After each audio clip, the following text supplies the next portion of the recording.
Assalamualaikum warahmatullahi wabarakatuh. Pada kesempatan ini kita akan membahas tentang struktur, sistematika, dan kaidah kebahasaan teks laporan percobaan. Pertama yaitu struktur teks laporan percobaan. Struktur teks laporan percobaan itu secara umum atau klasifikasi pernyataan, yaitu menentukan klasifikasi aspek dari suatu yang dibahas secara umum, yaitu menggambarkan sesuatu yang dibahas secara terperinci, bagian per bagian, kalimat atau kebutuhan, penggunaan bahan dan alat, perilaku alamiah, dan hal khusus. Yang kedua yaitu sistematika teks laporan percobaan. Selain disajikan dalam bentuk eksplanasi dan deskripsi, laporan percobaan dapat disajikan secara sistematik seperti penulisan karya ilmiah. Sistematika laporan percobaan itu adalah sebagai berikut: 1. Judul, 2. Objek, 3. Pelaku percobaan, 4. Tempat dan waktu percobaan, 5. Tujuan, 6. Alat atau bahan. Yang ketujuh adalah langkah, 8. Hasil laporan percobaan, 9. Simpulan, 10. Daftar pustaka. 1. Judul di sini, sebelum kalian melakukan percobaan, kamu harus menentukan judulnya dulu. Jadi judul apa yang kira-kira yang akan kamu gunakan untuk membuat laporan. Yang kedua adalah objek. Objek yang kamu gunakan untuk menunjang judulmu itu apa? Jadi objeknya masalah apa yang kamu pakai untuk percobaan. Yang ketiga adalah pelaku percobaan. Pelaku percobaan di sini adalah siapa yang melakukan percobaan itu sendiri. Jadi kamu atau kamu dengan teman kamu itu nanti bisa kamu tulis dalam laporanmu. Kemudian tempat dan waktu percobaan. Tempatnya di mana kamu melakukan percobaan itu dan waktunya kapan. Selanjutnya yang kelima yaitu tujuan. Tujuan kamu melakukan percobaan itu untuk apa? Jadi kamu melaksanakan percobaan itu tujuannya untuk apa? Itu juga kamu tulis di laporanmu itu. Selain tujuan itu adalah bahan dan alat. Jadi bahan yang digunakan dan alat yang kamu gunakan untuk melaksanakan percobaan itu apa? Contohnya, kalau kamu umpamanya melakukan percobaan menanam bunga. Jadi kalau kamu ingin menanam bunga, bahan yang kamu gunakan itu apa? Dan alatnya itu apa saja? Kemudian yang ketujuh adalah langkah. Langkah-langkah yang akan kamu gunakan untuk melakukan percobaan itu nanti kamu tulis secara urut. Contohnya kalau kamu ingin menanam bunga, langkah yang kamu kerjakan pertama apa? Contohnya ya, kamu siapkan medianya. Selain media yang harus kamu siapkan itu adalah banyak apa saja, banyak medianya yaitu tanah diapakan ya, langkahnya itu kamu tulis secara urut. Hasil laporan percobaan, setelah kamu menentukan langkah secara urut, kemudian hasilnya, jadi hasil laporan percobaan. Laporan percobaan itu nanti bisa kamu melakukannya 2 kali atau 3 kali. Contohnya kalau hasil percobaan pertama kamu gagal, kamu melakukannya lagi 2 kali. Kemarin pertama gagal, yang kedua berhasil. Yang itu kedua-duanya harus kamu tulis semuanya. Yang kesembilan adalah simpulan. Simpulan dari laporan percobaanmu itu.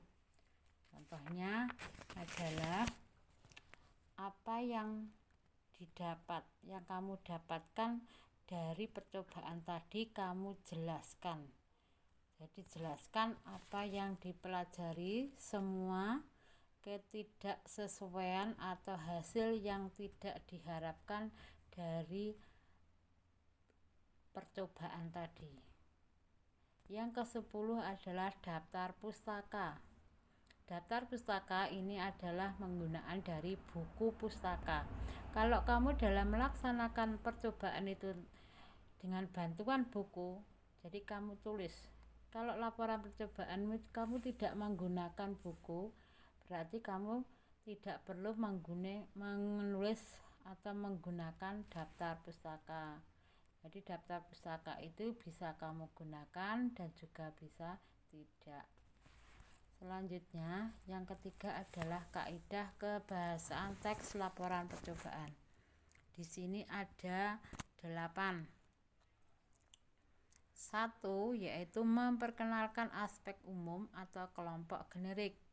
Di sini contohnya aspek umum atau kelompok generik itu adalah contohnya kendaraan roda 2, transportasi umum, contohnya atau keluarga kucing, ikan, air tawar. Nah, contohnya kalau di sini adalah kendaraan roda 2 atau transportasi umum itu bisa dimasukkan dalam kelompok transportasi. Nah, kemudian yang kedua, contohnya yaitu menggunakan kata tugas hubungan logis. Yang dimaksud dengan menggunakan kata tugas hubungan logis di sini adalah kata tugas yang berfungsi menerangkan hubungan logis atau hubungan yang diperoleh berkat penalaran logika dan unsur yang berada sebelum kata tugas tersebut dengan unsur yang berada setelahnya maupun sebaliknya. Yang ketiga, menggunakan kalimat aktif. Yang dimaksud kalimat aktif di sini adalah kalimat yang subjeknya menjadi pelaku dari sebuah pekerjaan atau kejadian. Contoh bisa kamu lihat di buku modul. Jadi kamu pelajari dari situ. Selanjutnya, menggunakan kata kerja aktif untuk menggambarkan proses dan aksi. Nah, di sini contoh menggunakan kata kerja aktif yang menggambarkan proses dan aksi itu ada kalau dicontohkan dalam kalimat, yaitu saya menyirami tanaman hidroponik secara rutin setiap pagi. Itu contohnya. Juga bisa kamu lihat di buku modul. Selanjutnya, tidak ada urutan waktu, yang ada urutan kegiatan. Kemudian yang ketujuh, menggunakan kata benda dan frase benda dibandingkan kata ganti orang. Yang dimaksud di sini kata benda atau nomina adalah kelas kata yang menyatakan nama dari seseorang, tempat, atau semua benda dan segala yang dibendakan. Sedangkan frase adalah satuan yang terdiri atas 2 kata atau lebih yang menduduki satu fungsi kalimat. Itu contohnya. Kemudian yang ke-8 biasanya disertai dengan foto, diagram atau tabel untuk memperkuat hasil pengamatan. Ya, di sini untuk memperkuat pengamatan kalian. Jadi itu nanti bisa kamu sertai dengan foto. Jadi foto pengamatan kalian mulai dari awal sampai akhir. Contohnya kalau kamu menggunakan menanam tanaman, jadi kamu foto. Nah, kalau menanam bunga, mulai awal kamu foto, terus hasilnya bagaimana, kira-kira bunga yang kamu tanam tadi hidup atau mati, itu kamu foto hasilnya. Kalau umpamanya pertama pengamatanmu pertama adalah gagal, yang kedua berhasilnya, itu semua harus kamu sertakan fotonya, kamu lampirkan di laporan percobaan tadi. Ya, tugas kalian pada kesempatan ini adalah mengerjakan buku paket halaman 31. Itu kamu tulis di buku atau di lembaran folio. Jadi kamu tulis laporan percobaan.